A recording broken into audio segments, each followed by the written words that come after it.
Je m'appelle Serena Phoenix, j'ai 23 ans.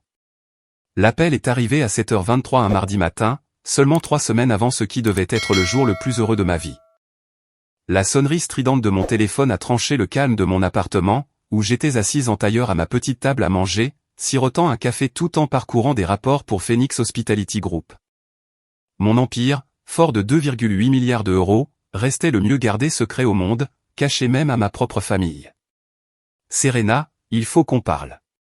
La voix de mon père à l'autre bout du fil était sèche, formelle, le ton qu'il réservait aux négociations d'affaires, pas aux affaires familiales.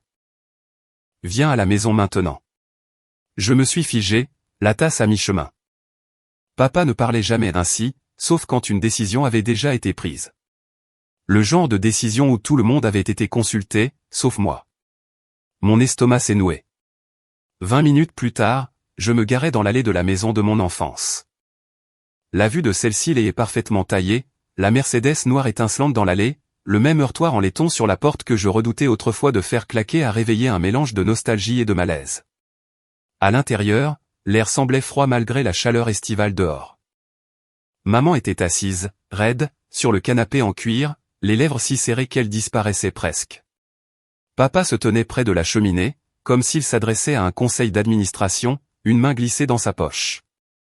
Jessica, ma petite sœur, était nonchalamment installée dans le fauteuil, le téléphone à la main, arborant ce sourire narquois qu'elle avait perfectionné depuis le lycée.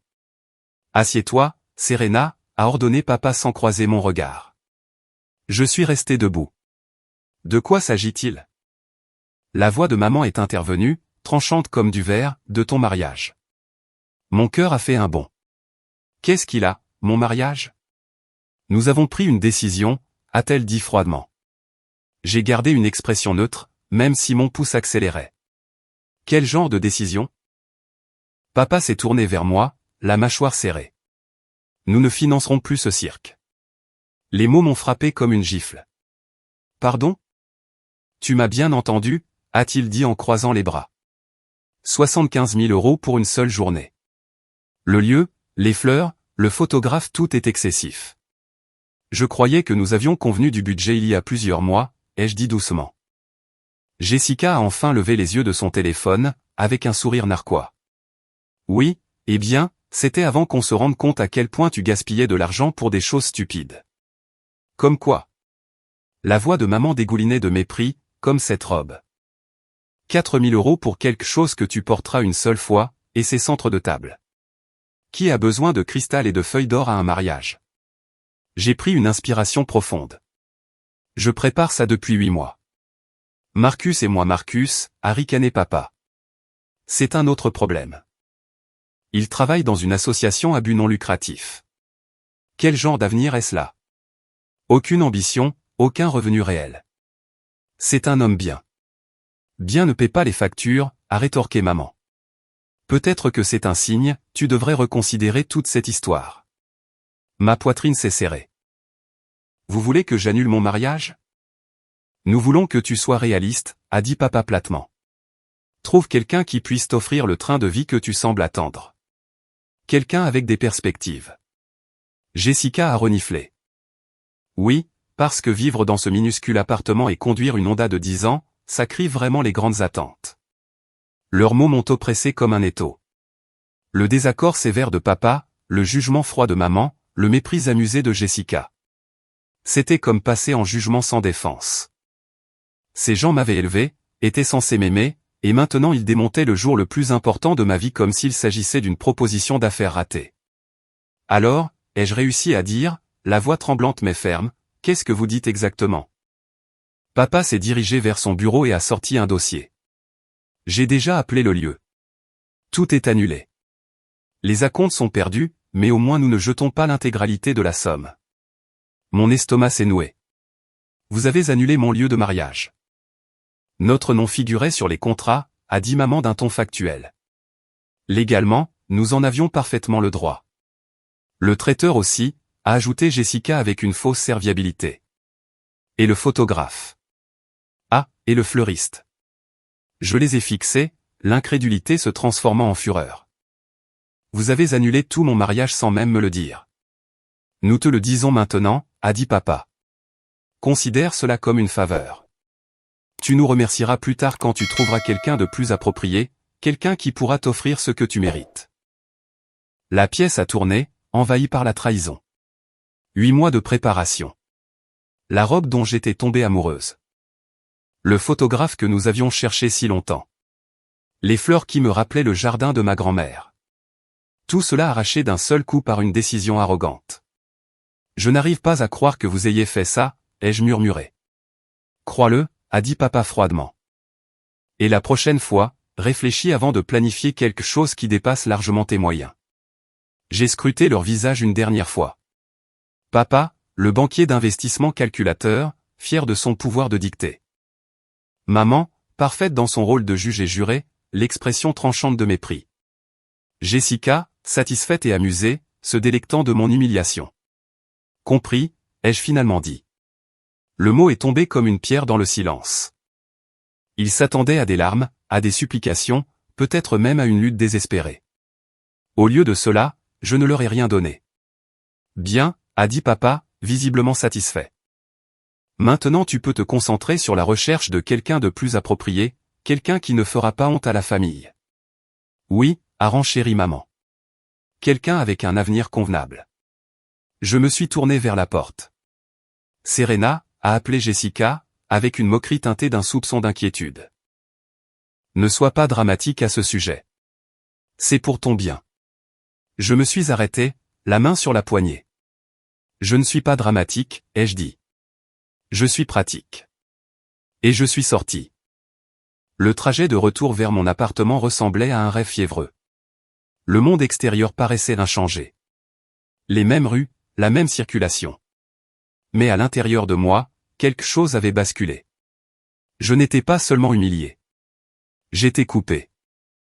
À 23 ans, avec un MBA de Northwestern et un empire secret valant des milliards, ma famille venait d'annuler mon mariage parce qu'ils pensaient que je ne pouvais pas me le permettre. L'ironie était presque risible. Presque.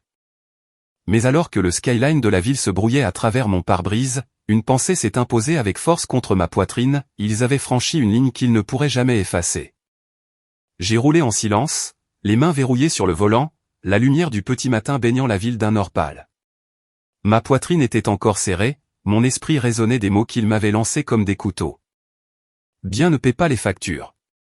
Quelqu'un qui peut t'offrir ce que tu mérites. Considère cela comme une faveur. J'ai failli rire de l'absurdité. Il pensait que Marcus était le problème. Il pensait que l'argent était le problème. Si seulement il savait. La vérité était que Marcus n'était pas celui qui manquait de perspective. Je n'étais pas celle qui vivait au-dessus de ses moyens. Depuis 4 ans, je vivais 2 vies. La belle fille, la diplômée en difficulté avec sa vieille Honda, et l'architecte silencieuse d'un empire de 2,8 milliards d'euros, Phoenix Hospitality Group. Mon empire, mon secret. Je l'avais construit brique par brique, en commençant à 19 ans, quand la plupart de mes pairs rentraient encore en titubant des soirées étudiantes. J'avais été la fille discrète penchée sur un ordinateur portable, codant jusqu'à ce que mes yeux brûlent. J'avais transformé ces lignes de code nocturne en une start-up technologique qui, à la surprise de tous, y compris la mienne, s'était vendue pour 12 millions d'euros avant que je sois assez âgé pour porter un toast légal avec du champagne. J'avais investi chaque centime de cette vente dans l'immobilier.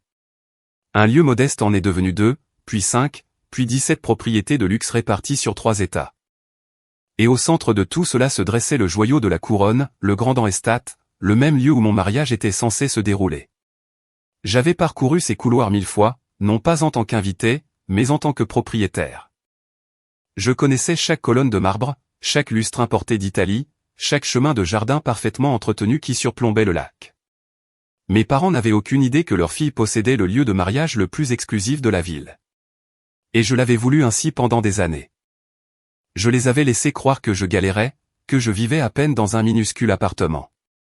C'était plus facile que d'expliquer la vérité, que je travaillais 18 heures par jour, que je négociais des contrats de centaines de millions pendant qu'ils pensaient que je cherchais ma voie.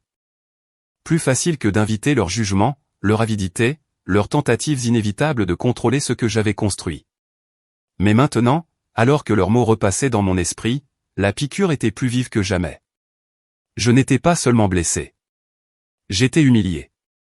trahi par les personnes mêmes qui étaient censées me protéger. Je me suis garé dans le parking souterrain de mon immeuble et je suis resté assise dans la voiture un long moment, fixant le volant. Mon reflet me regardait dans le verre sombre du rétroviseur. Peau pâle, yeux fatigués, mâchoire serrée par une fureur contenue. 60 secondes. Je me suis accordé exactement 60 secondes pour craquer. Des larmes ont monté, coulant chaudes sur mes joues. J'ai pressé le talon de ma main contre ma bouche pour étouffer le sanglot qui griffait ma gorge. Mon mariage, le rêve que Marcus et moi avions tissé ensemble, avait été déchiré par les personnes que j'avais sottement cru capables de célébrer un jour mon bonheur. Le chagrin est venu par vagues. D'abord le choc, puis la colère, puis une douleur brute de manque.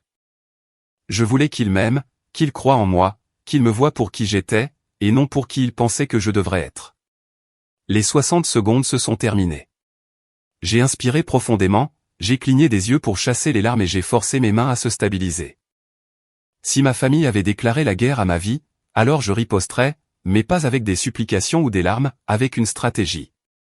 J'ai monté les escaliers jusqu'à mon appartement, chaque marche résonnant comme un compte à rebours. À l'intérieur, l'espace semblait plus petit que d'habitude, le silence pesant sur moi. La voix de Marcus flottait dans mon esprit, son rire, son optimisme, sa foi facile en les gens. Il n'avait aucune idée de ce qui venait de se passer.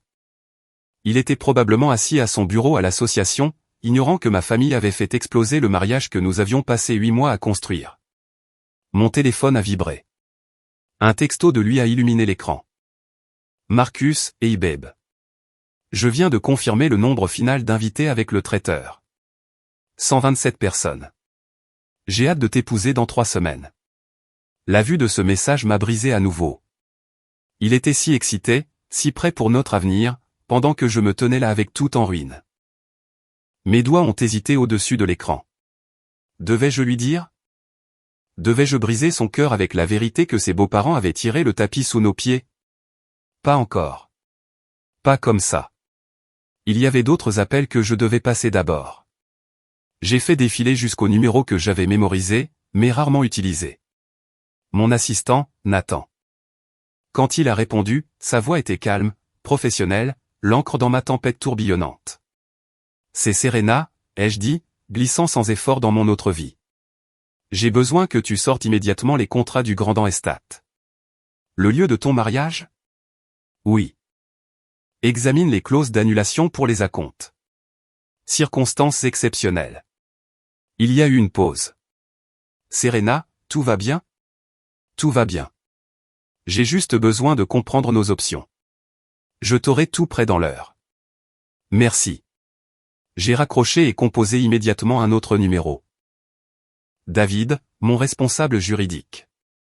Sa voix grave a répondu avec un mélange de préoccupation et de disponibilité. C'est Serena. Scénario hypothétique. Si quelqu'un annule une réservation dans l'un de nos lieux en utilisant une autorisation falsifiée, quel est notre recours? Ce serait une fraude, a-t-il dit instantanément. Charge pénale potentielle plus dommages civils. Pourquoi cette question? Juste pour vérifier nos protections. Peux-tu m'envoyer les textes de loi par écrit? Bien sûr, Serena. Avons-nous un problème? Rien de tel. Juste pour être minutieuse. Nous avons raccroché. La pièce est redevenue silencieuse.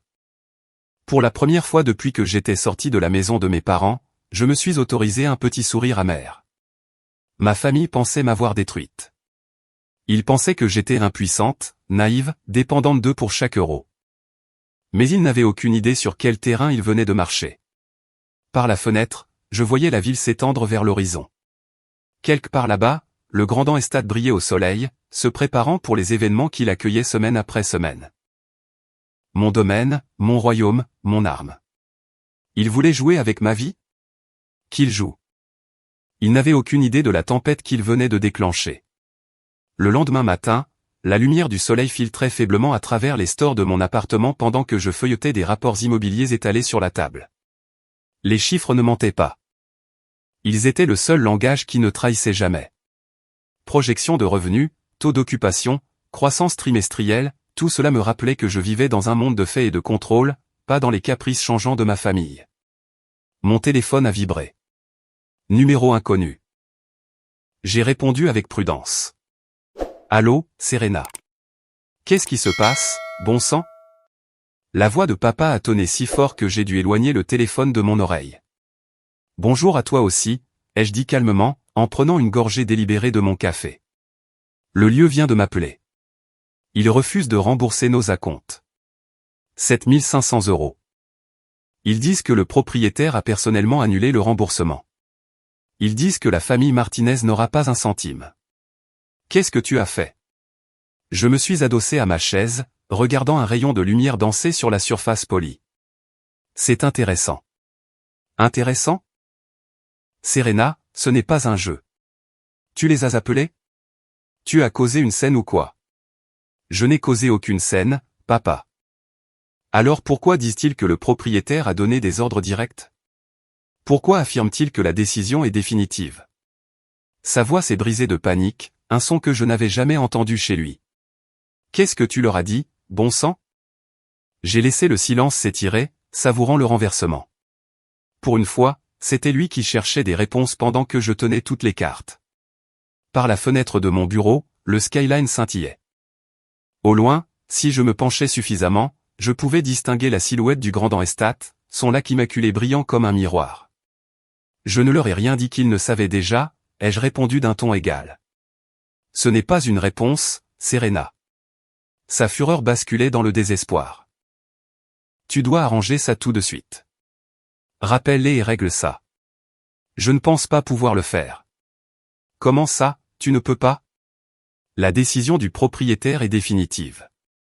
Un battement de silence, puis sa voix tranchante de suspicion, Serena, comment sais-tu ce que le propriétaire a décidé? J'ai fait tourner lentement mon café, laissant les secondes s'étirer. Une intuition. Ce n'est pas drôle, a-t-il rugi. Tu comprends même combien 7 500 € représente? J'ai failli rire. Mon père, l'homme qui se vantait de transactions à 7 chiffres, paniquait pour une somme que mon entreprise gagnait en le temps de préparer cette tasse de café. Ce n'est probablement pas grand-chose pour le propriétaire, ai-je dit doucement. J'imagine qu'il gagne ça en environ 6 minutes. Serena, de quoi parles-tu? Comment pourrais-tu savoir? Sa voix s'est brusquement interrompue. J'ai entendu une inspiration brusque, comme un homme qui réalise qu'il a marché sur de la glace fine. Papa, ai-je insisté. Le silence s'est étiré. Finalement, d'une voix plus basse, Serena, quel est le nom de l'entreprise qui possède le Grand Estat? Pourquoi cette question? Dis-le-moi, c'est tout. Phoenix Hospitality Group. Un autre silence, encore plus lourd. Je pouvais pratiquement entendre son esprit s'emballer, reliant des points qu'il n'avait jamais osé envisager. Serena, a-t-il murmuré. Quel est ton nom de famille? Légalement, toujours Martinez, ai-je répondu. Professionnellement, je me fais appeler Serena Phoenix. Le téléphone est devenu si silencieux que j'ai cru qu'il avait raccroché. Puis, faiblement, je l'ai entendu, oh mon Dieu. Oh mon Dieu. Sa voix s'est brisée comme du verre. Papa. En arrière-plan, la voix de maman s'est élevée, alarmée, Richard, qu'est-ce qui ne va pas? C'est elle, a-t-il bafouillé. Margaret, c'est elle. Serena et Serena Phoenix. De quoi parles-tu? Maman a exigé. Notre fille. Notre Serena était ma Phoenix, la femme d'affaires, celle qui a acheté le Riverside Mall. Celle qui possède la moitié des lieux de la ville. C'est notre Serena. Un halètement. Puis la voix de maman, lointaine mais tremblante, non, c'est impossible. C'est Serena. Oui, maman, ai-je dit dans le silence. C'est moi. Le téléphone a tremblé de parasite, les voix se chevauchant. Puis papa est revenu. Sa voix était instable, dépouillée de toute arrogance. Serena, ma chérie, il y a eu un malentendu. Vraiment? Oui, un énorme malentendu. Nous n'avions aucune idée que tu réussissais si bien. Pourquoi ne nous l'as-tu pas dit? Vous n'avez jamais demandé. Mais nous pensions vous avez supposé que j'étais une ratée. Pas une ratée, a bafouillé papa. Juste en difficulté, comme la plupart des gens de ton âge. La plupart des gens de mon âge ne possèdent pas 2,8 milliards d'actifs. J'ai entendu quelque chose se briser en arrière-plan, probablement un verre échappé de la main de ma mère. La voix de Jessica est intervenue faiblement, stridente et stupéfaite. « Attends, tu es riche ? Riche ? À l'aise, ai-je corrigé froidement. Le chaos à l'autre bout était presque comique. Pendant des années, il s'était moqué de ma vieille voiture, de mon minuscule appartement, de ma vie sans but. Maintenant, confronté à la vérité, il se débattait comme des rats dans une inondation, essayant de réécrire leur rôle dans mon histoire. La voix de papa est revenue. Fragile mais urgente. Serena, écoute-moi bien. Nous pouvons arranger ça. Nous pouvons rappeler le lieu. Le lieu que vous avez déjà annulé? Oui, mais nous pouvons tout rétablir. Tout le mariage. Avec quel argent? Avec le tien, bien sûr. Maintenant que nous savons. Je l'ai coupé, ma voix basse mais tranchante, vous avez dit que je devais trouver quelqu'un qui pouvait m'offrir ce que je méritais, que Marcus n'était pas assez bien, que j'atteignais au-delà de mes moyens. Qu'est-ce qui a changé? Il y a eu une longue pause. Puis la voix de maman, faible mais suppliante, maintenant nous savons que tu peux t'offrir toi-même. Je me suis levé et je suis allé à la fenêtre.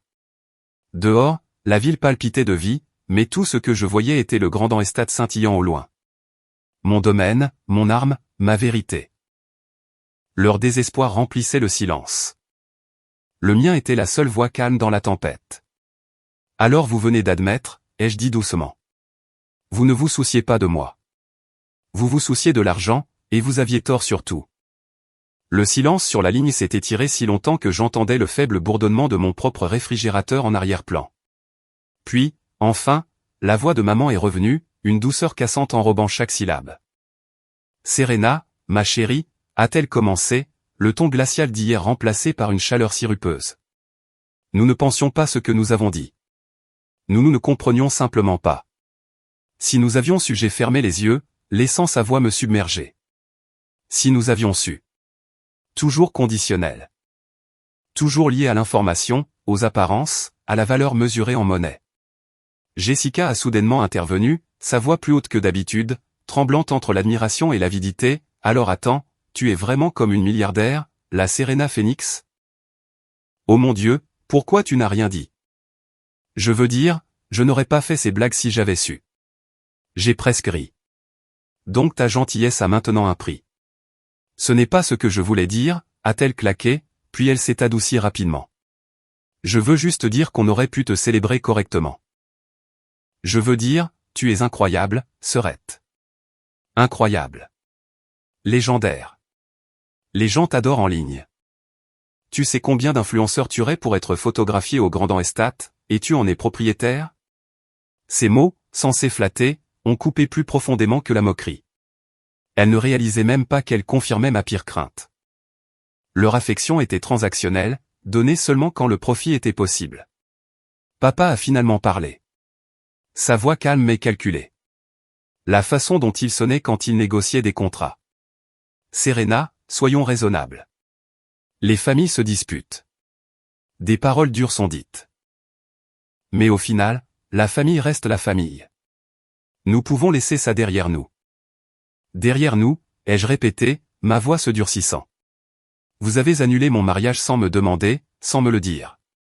Vous m'avez humilié, vous avez méprisé Marcus, vous m'avez réduite à un investissement raté. Et maintenant que vous savez que je peux tout financer moi-même, soudain la famille reste la famille. Tu déformes tout, a dit papa d'un ton tranchant, puis il s'est adouci. Ma chérie, nous essayons de te protéger.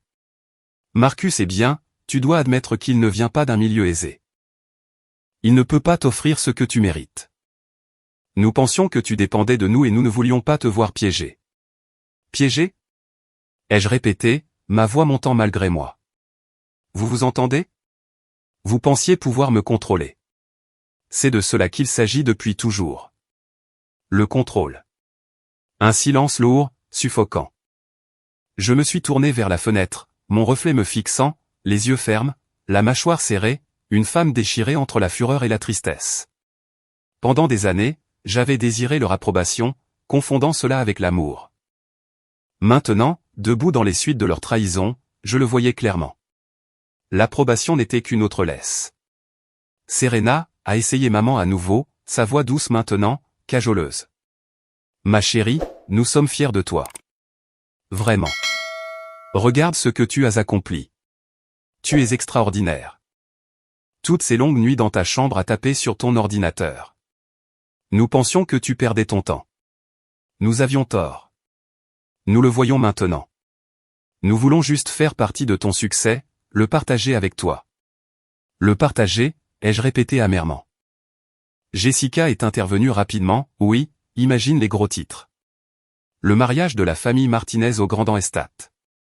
Ce serait iconique. On serait le sujet de conversation de la ville. Tout le monde nous envierait. J'ai senti quelque chose en moi se briser. Il ne prenait même plus la peine de le cacher. Pas de l'amour, pas de remords, juste de l'envie, de la cupidité, de l'image. J'ai laissé le silence s'étirer jusqu'à ce qu'il s'agite. Puis, avec un calme délibéré, j'ai prononcé les mots que je n'avais pas planifiés jusqu'à ce qu'ils se forment d'eux-mêmes, vous n'êtes pas invité. Le chaos a explosé instantanément. Quoi? A hurlé Jessica. Tu ne peux pas désinviter ta propre famille. Serena, ne sois pas ridicule, a sifflé maman. Nous sommes tes parents. Exactement, a tonné papa. C'est une affaire de famille. Tu ne peux pas nous exclure de ton mariage. Regardez-moi faire, ai-je dit doucement. Je pouvais presque voir leur visage stupéfait à travers le téléphone. Tu ne le penses pas, a finalement dit papa, sa voix se durcissant à nouveau. Tu es juste en colère. Tu le regretteras. Non, ai-je dit. Ce que je regrette, c'est d'avoir cru qu'un jour vous pourriez me voir pour qui je suis, et non pour ce que je pouvais vous donner. Hier, vous avez dit que Marcus n'avait aucune valeur. Vous m'avez dit de trouver quelqu'un qui pouvait m'offrir ce que je méritais. Aujourd'hui, vous vous bousculez pour vous excuser parce que vous avez découvert que je n'avais besoin de personne pour m'offrir quoi que ce soit. Ce n'est pas de l'amour. C'est de l'opportunisme. Serena, a commencé maman, sa voix vacillant maintenant, des larmes s'insinuant, mais je l'ai coupée.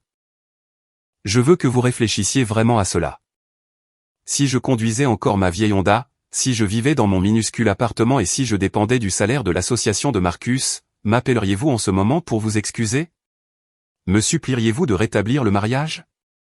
Le silence sur la ligne était assourdissant. Le feriez-vous? Ai-je insisté. La respiration de papa était lourde. Nous aurions voulu ce qu'il y a de mieux pour toi. Et à vos yeux, ce qu'il y avait de mieux pour moi était l'humiliation et l'abandon, ai-je dit. Merci d'avoir clarifié. Serena, a murmuré maman, le son fragile, brisé.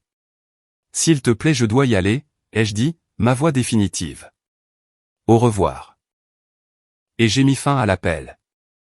Le silence de mon appartement a rugi plus fort que leur voix ne l'avait jamais fait. J'ai posé le téléphone, mes mains tremblant légèrement, et j'ai fixé le plafond. Pour la première fois de ma vie, j'avais tourné le dos à ma famille.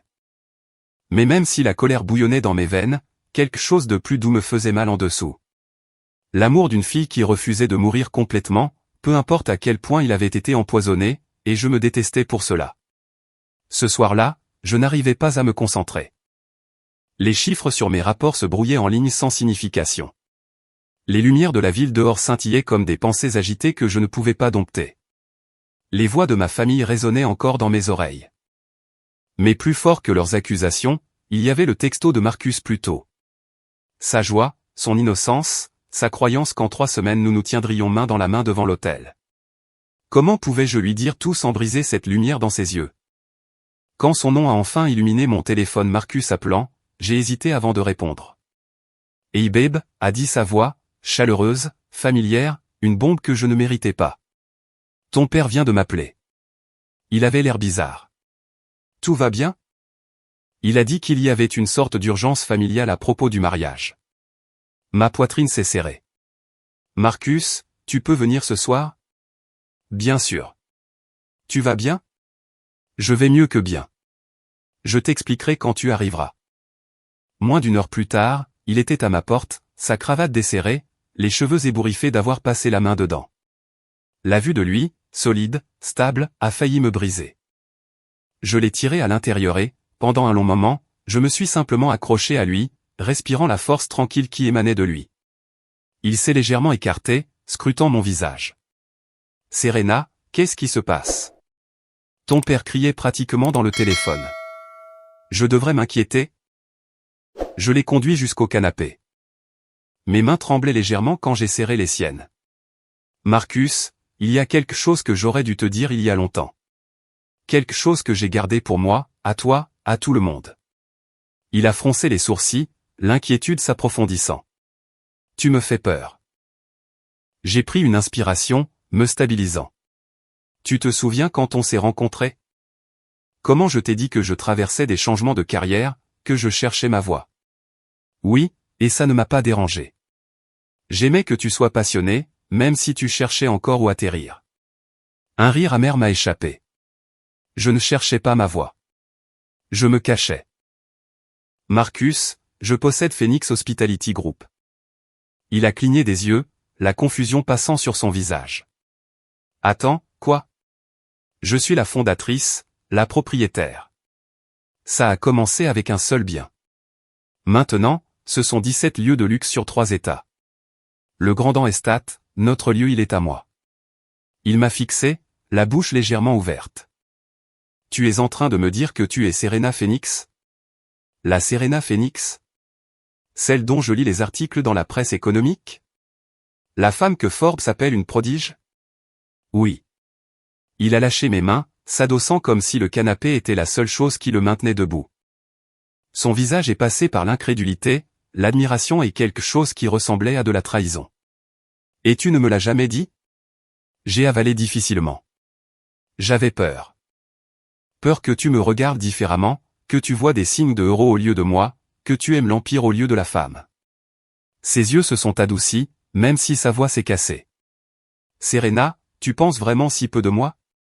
Non, ai-je secoué la tête avec force. Ce n'est pas toi. C'est eux. Ma famille n'a jamais valorisé les gens que pour ce qu'ils peuvent apporter. Je ne voulais pas que ce soit nous. Je voulais savoir que tu m'aimais.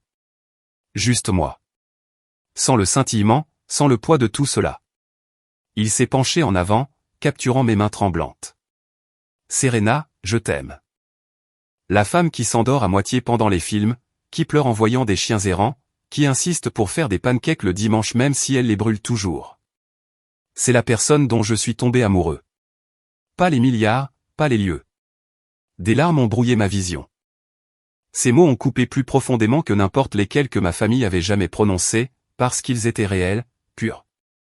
J'ai hoché la tête, avalant la boule dans ma gorge. Alors tu dois savoir. Ma famille a annulé le mariage. Ils ont appelé le lieu, le traiteur, tout. Ils m'ont dit que Marcus n'était pas assez bien, que je gaspillais de l'argent que je n'avais même pas. Ils ont tout détruit parce qu'ils pensaient que je ne pouvais pas me le permettre. Il s'est raidi. La colère a flambé dans ses yeux. Ils ont fait quoi? Ils ont tout annulé, ai-je murmuré dans mon dos. Et quand ils ont découvert qui j'étais vraiment, soudain c'étaient toutes des excuses, des faux sourires, des suppliques désespérées pour être réinvité. Sa mâchoire s'est crispée, la colère brûlant dans ses yeux. Ce n'est pas seulement cruel, Serena. C'est dégoûtant. J'ai ri à travers mes larmes. Tu aurais dû les entendre. Un jour je suis une déception, le lendemain je suis une légende. Et tout ce qui a changé, c'est leur connaissance de mon compte en banque. Marcus a pris mon visage entre ses mains, sa voix féroce mais tendre. Écoute-moi. Nous n'avons pas besoin d'eux. Nous n'en avons jamais eu besoin. Tu as construit ta vie à partir de rien, Serena, et nous construirons la nôtre de la même façon, ensemble, sans leur poison. J'ai pressé mon front contre le sien, la douleur dans ma poitrine se desserrant enfin. Mais ce sont toujours ma famille, ai-je murmuré. Et une partie de moi voulait encore qu'ils soient là pour applaudir quand je marcherais vers l'autel, pour dire qu'ils étaient fiers. Son pouce a essuyé une larme sur ma joue. Vouloir cela ne te rend pas faible. Cela te rend humaine. Mais Serena, l'amour n'est pas de l'amour s'il a des conditions. Et ils t'ont montré que le leur en avait. J'ai fermé les yeux, laissant ces mots s'installer dans les fissures de mon cœur. Pour la première fois depuis l'appel de ce matin, je me suis senti stable à nouveau. Aimer non pas pour ce que j'avais construit, mais pour qui j'étais quand tout était retiré. Alors nous le ferons à notre façon, ai-je dit doucement. Nous nous marierons au Grand Estate. Nous danserons sous les lumières, et ce sera parfait sans eux. Marcus a souri faiblement, même si ses yeux brûlaient encore. Je n'ai besoin de personne d'autre là-bas, juste toi. Je l'ai embrassé doucement, goûtant le sel de mes propres larmes. À ce moment-là, je savais que, quelles que soient les batailles à venir, cet homme était mon foyer. Le lendemain matin, je me suis réveillé avec une clarté que je n'avais pas ressentie depuis des années. Pour une fois, la lourdeur qui avait vécu dans ma poitrine comme un locataire permanent avait disparu, remplacée par quelque chose de plus tranchant. La détermination. Je me suis assise à mon bureau avec une feuille blanche devant moi. Les mots sont venus lentement d'abord, puis plus vite, se déversant en lignes nettes et délibérées. Cher papa, maman et Jessica. Merci d'avoir clarifié vos sentiments sur mes choix de vie et ma valeur en tant que membre de la famille. Votre décision d'annuler mon mariage sans mon consentement m'a épargné des années à me demander si vous souteniez vraiment mon bonheur ou si vous le tolériez seulement quand cela vous convenait. Veuillez considérer ceci comme ma notification formelle. Vous n'êtes plus invité à participer à mon mariage ni à aucun événement futur de ma vie. Cette décision est définitive et non négociable. Pour information. J'ai construit Phoenix Hospitality Group à partir de rien tout en vivant dans ce minuscule appartement que vous moquiez. J'ai travaillé 18 heures par jour pendant 4 ans pour créer quelque chose de significatif pendant que vous supposiez que j'échouais à répondre à vos standards. Le fait que vous vouliez maintenant célébrer mon succès après avoir essayé de saboter mon bonheur me dit tout ce que j'ai besoin de savoir sur votre caractère. Marcus et moi nous marierons comme prévu le 15 septembre. Nous construirons notre vie entourée de personnes qui valorisent l'intégrité plus que la richesse et l'amour plus que le statut. Cordialement. Serena Phoenix PDG, Phoenix Hospitality Group, je l'ai relu 1 fois, 2 fois, puis j'ai signé mon nom d'une main ferme. Un coursier est arrivé à 9 heures précises pour livrer la lettre à la maison de mes parents. À 11 heures, mon téléphone vibrait sur le bureau. D'abord papa, sa voix un mélange d'indignation et de désespoir. Serena, c'est absurde. Tu ne peux pas nous couper comme ça. Nous sommes la famille. La famille ne désinvite pas la famille, ai-je répondu froidement. Ce n'est pas la même chose, a-t-il claqué. Nous pensions aider, et maintenant tu nous fais passer pour des idiots. Vous l'avez fait tout seul, ai-je terminé l'appel. 15 minutes plus tard, la sécurité a sonné depuis le hall de ma tour de bureau. Madame Phoenix, il y a 3 personnes ici qui prétendent être votre famille. Elles insistent pour vous voir. Je n'ai même pas levé les yeux de mon rapport. Faites-les sortir. Vous êtes sûr? Certaine. De la fenêtre de mon bureau, j'ai aperçu un aperçu d'eux alors qu'ils étaient fermement reconduits dans la rue. Maman avec ses perles. Le visage de papa rouge de fureur. Jessica moitié pleurant, moitié argumentant. Pendant un bref instant, ma poitrine s'est serrée. Il paraissait plus petit que dans mon souvenir, vulnérable même. Mais ensuite j'ai repensé à la voix de maman me disant que Marcus n'avait aucune perspective. Au sourire narquois de Jessica appelant mes choix stupides. Au ricanement de papa déclarant que je devais trouver quelqu'un qui pouvait m'offrir ce que je méritais. La douleur dans ma poitrine s'est durcie en acier. Ce soir-là, un autre appel est arrivé. Cette fois, Jessica. Sa voix était tremblante, teintée de larmes. Serena, s'il te plaît. Je suis désolé. D'accord. Je ne pensais pas ce que j'ai dit. J'étais juste jalouse. Tu as toujours été l'enfant doré et moi bien, je n'étais rien, alors j'ai réagi. S'il te plaît, ne nous exclus pas pour toujours. J'ai fermé les yeux en écoutant le désespoir brut que je n'avais jamais entendu chez elle auparavant. Pendant une demi-seconde, la sœur en moi a voulu tendre la main pour combler le fossé. Mais ensuite sa voix a changé un peu trop vite, un peu trop répétée, en plus, pense à la presse. Un mariage de milliardaire sans sa famille. Les gens poseront des questions. Des rumeurs laides. Tu veux vraiment ça? Voilà. La manipulation. Pas de l'amour, pas de remords, juste l'image, la réputation, l'intérêt personnel. Tu as raison, ai-je dit doucement. Son souffle s'est coupé. Alors tu nous laisseras venir? Non, ai-je dit. Tu as raison que les gens poseront des questions, et quand ils le feront, je leur dirai la vérité. Que vous avez annulé mon mariage dans mon dos parce que vous pensiez que je ne pouvais pas me le permettre. Et que quand vous avez découvert la vérité, vous avez essayé de revenir en rampant. C'est l'histoire que je raconterai, Jess, parce que c'est la vérité. Son inspiration aiguë a rempli le silence. Tu ne le ferais pas. C'est déjà fait. Avec Marcus, avec tous ceux qui comptent. Les seules personnes qui s'accrochent encore à leurs mensonges, c'est vous. L'appel s'est terminé par un sanglot étouffé et le clic de la déconnexion. J'ai posé le téléphone et me suis adossé, fixant le plafond. Mon cœur me faisait mal, non pas de regret, mais de chagrin pour quelque chose qui n'avait jamais vraiment existé, l'illusion d'un amour familial inconditionnel. J'ai pensé à Marcus, à la façon dont ses mains avaient pris mon visage la veille au soir, à sa voix ferme me disant que l'amour sans condition était le seul qui comptait. Il avait raison.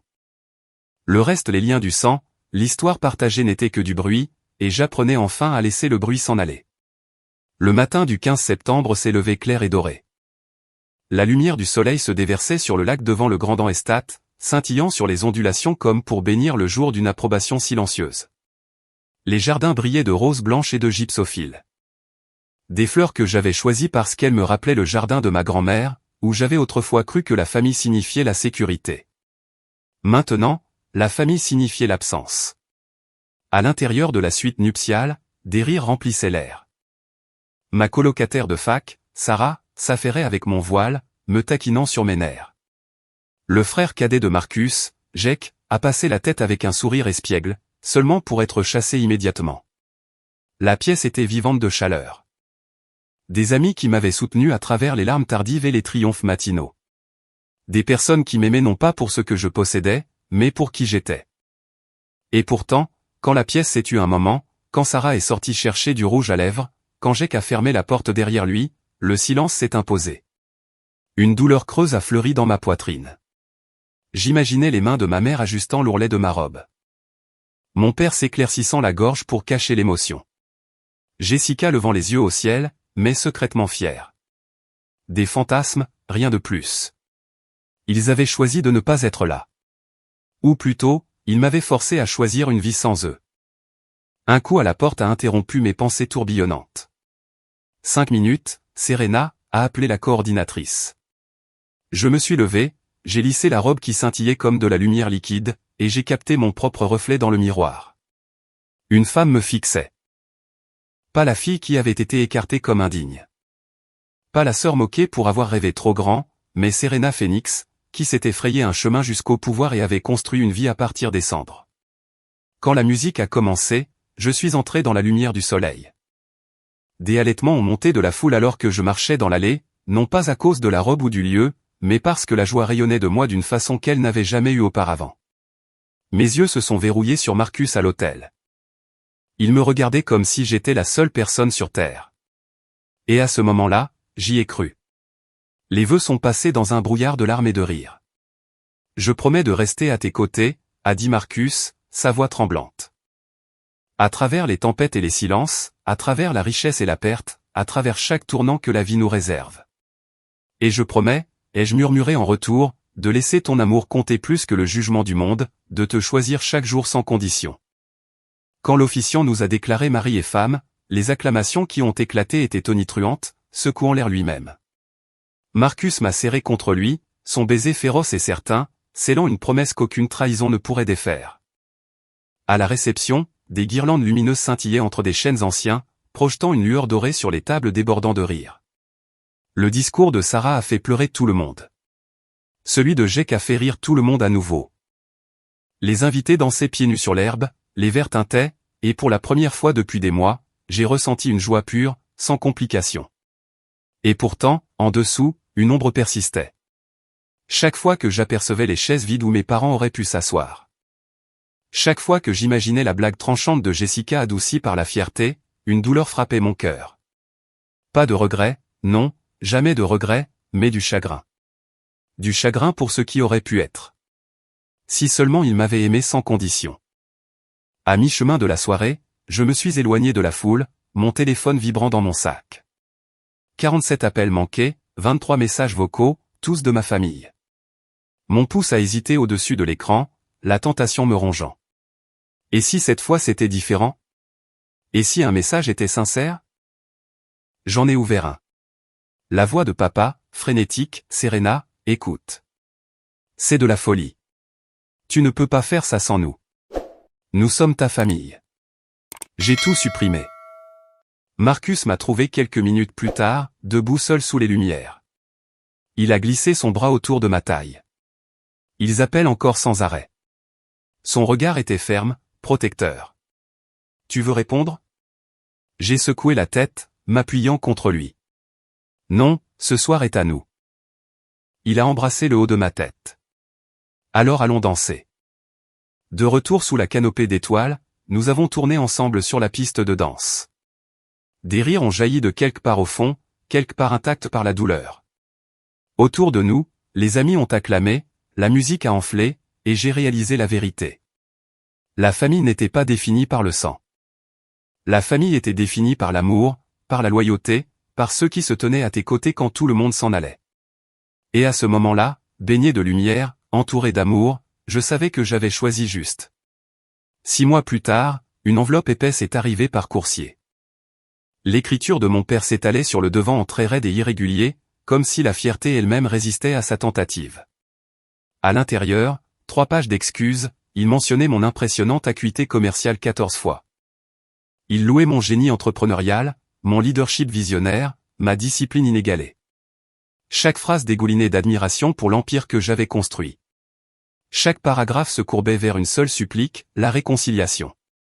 Nulle part il ne mentionnait l'amour. Nulle part il ne disait qu'il me manquait ou qu'il regrettait les mots qui avaient coupé le plus profondément. Seulement de l'admiration, seulement du respect pour ce qu'il reconnaissait enfin comme valable. J'ai renvoyé une seule phrase, certains ponts, une fois brûlés, ne peuvent pas être reconstruits. 1 an plus tard, Jessica a essayé une tactique différente. Un message LinkedIn est apparu dans ma boîte de réception. Et il serait, j'ai beaucoup grandi cette dernière année. J'ai réfléchi à qui j'étais et à qui je veux être. Je sais que j'ai été cruel et je le regrette. Phoenix Hospitality est incroyable. Y aurait-il des postes d'entrée de gamme en marketing disponibles? J'adorerais apprendre de toi. Son CV était joint. Je l'ai transféré au RH avec une note, classée sous « Ne pas embaucher ». À ce moment-là, la vie avec Marcus s'était épanouie. Nous avons acheté une maison surplombant le lac, à seulement 10 minutes du Grand Estate. Ses grandes fenêtres laissaient entrer la lumière du matin, et chaque soir l'eau se transformait en feu quand le soleil descendait bas. Nous avons rempli les pièces de rire, de dîners entre amis, d'amis qui nous avaient connus quand j'étais juste une fille avec un ordinateur portable, et lui juste un travailleur d'association, des amis qui n'avaient pas eu besoin de titres ou de richesse pour croire en nous. Parfois, quand je passais devant la maison de mes parents en allant à une réunion, je remarquais les changements. Leur pelouse n'était plus aussi parfaitement entretenue. Les voitures dans l'allée étaient plus vieilles. L'éclat s'était terni. Les rumeurs se sont répandues par les connaissances. L'entreprise de papa avait été durement touchée par le ralentissement, luttant pour survivre. Maman avait pris un travail à temps partiel dans une boutique. Jessica flottait sans but, bricolant des projets en ligne qui ne prenaient jamais racine. Je n'ai ressenti aucun triomphe devant leur déclin, aucune satisfaction dans leur lutte. Mais je n'ai ressenti aucune culpabilité non plus. Ils avaient choisi leurs valeurs bien avant que je choisisse les miennes. Les nuits calmes, Marcus et moi nous asseyions sur la terrasse, une bouteille de vin entre nous, et nous parlions de l'avenir, des enfants, des voyages, de l'expansion de l'entreprise. Mais de temps en temps, mon esprit dérivait en arrière, vers la fille qui mendiait autrefois l'approbation de ses parents, qui pensait autrefois que la famille signifiait un amour inconditionnel. Cette fille avait disparu. J'avais appris quelque chose de plus dur, de plus vrai. L'amour inconditionnel n'est inconditionnel que s'il ne disparaît pas quand les comptes en banque ou le statut sont retirés. L'amour de ma famille avait toujours été conditionnel, même si j'avais été trop aveuglé par le désir pour le voir. La nuit de notre mariage avait été qualifiée de cirque par eux. Mais debout sous les guirlandes lumineuses, dansant pieds nus sur l'herbe, entourés de personnes qui nous avaient choisis, ce n'était pas un cirque. C'était la liberté. Et j'ai payé chaque instant de cela. Chaque rose, chaque vers, chaque note de musique payée de mes propres mains, de mon propre cœur, de ma propre valeur. Pour une fois, personne ne pouvait prétendre l'avoir construit pour moi. C'était à moi. Et dans cette vérité, j'ai enfin trouvé la paix.